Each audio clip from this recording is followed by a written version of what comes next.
Hey guys, how you doing? Ryan Hamer here again. Thanks for taking the time to watch this video. Please feel free to share it amongst your friends, your colleagues, and whomever else you think might appreciate this video. So today we're going to be talking about the X Factor. And when I say X Factor, I'm not talking about the show.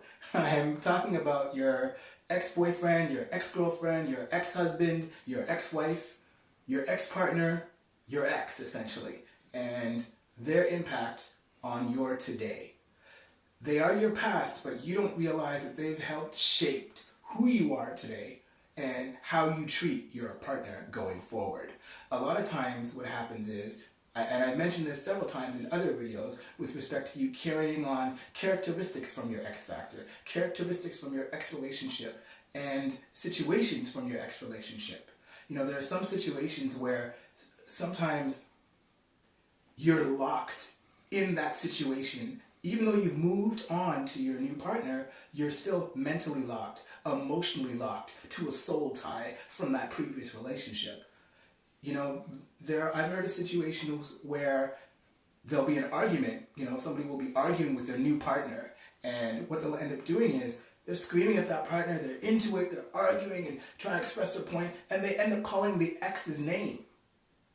And if I'm in the middle of an argument with you and you call me your ex-boyfriend's name or your ex-husband's name, I'm not going to be happy about that. And we all know a woman is definitely not going to be happy to be referred to as another woman, in or out of the bed, okay? So let's be straight about that. It's not gender specific.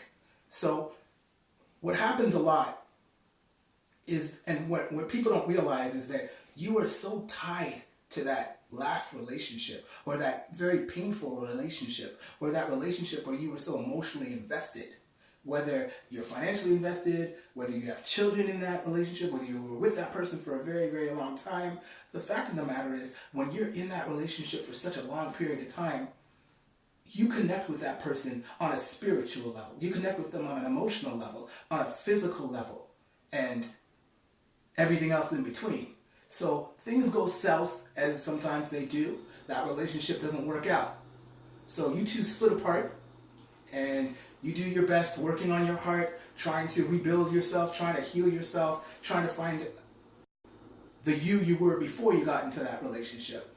And then you find somebody new, you meet that someone new, but perhaps, maybe you don't even realize that you didn't resolve a lot of the issues. You didn't resolve a lot of the emotional baggage and things that you had in that last relationship. So you go into a new relationship and everything seems fine at first, and then there's nothing. I'll tell you what's worse. People talk about how, what if you're intimate with somebody else and you call another person's name?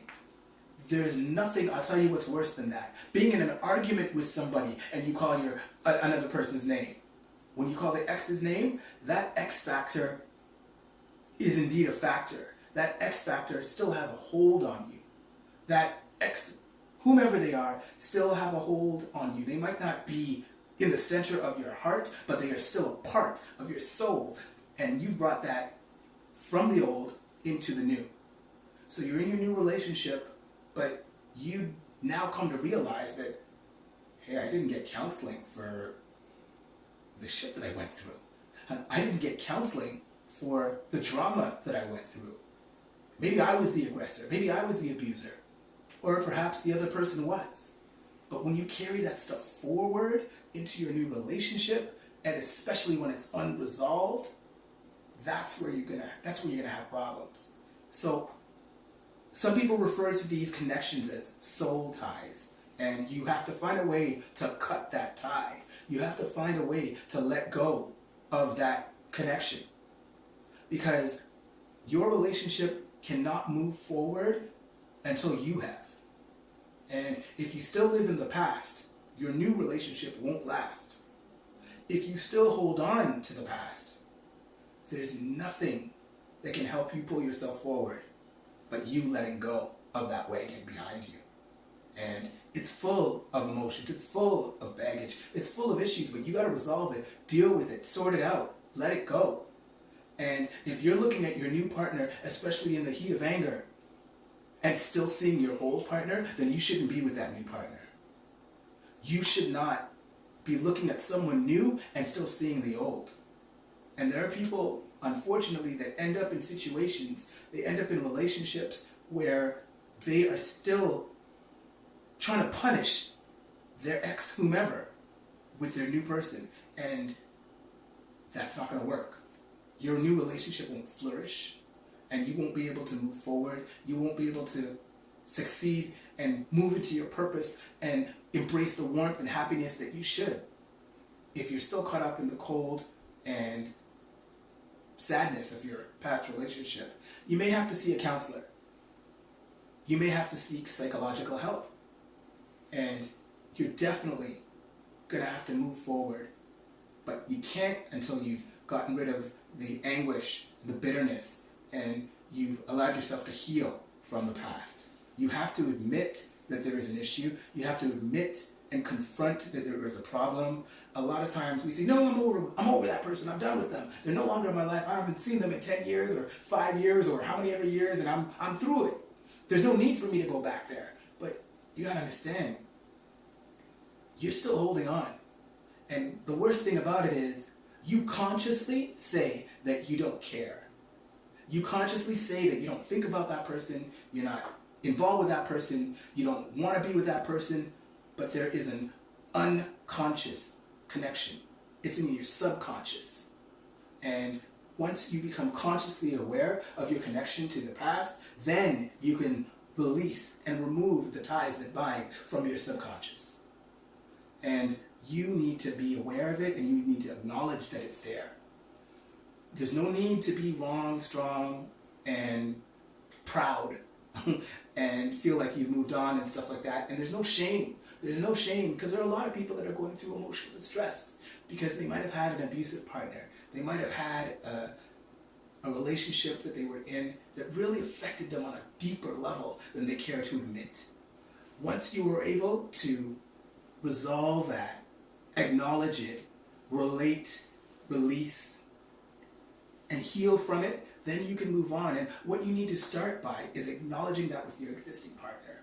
You need to tell your partner, look, this is what I went through, and I need to be fully honest with you, because maybe I didn't give you the full disclosure, but this is how bad that it got, and this is what I may do going forward.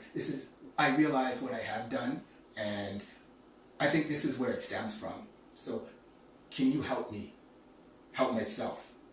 And once you're forthright with your partner, and you're clear and open and honest with them, and they are aware, they might be a little bit more accepting to your resistance to change.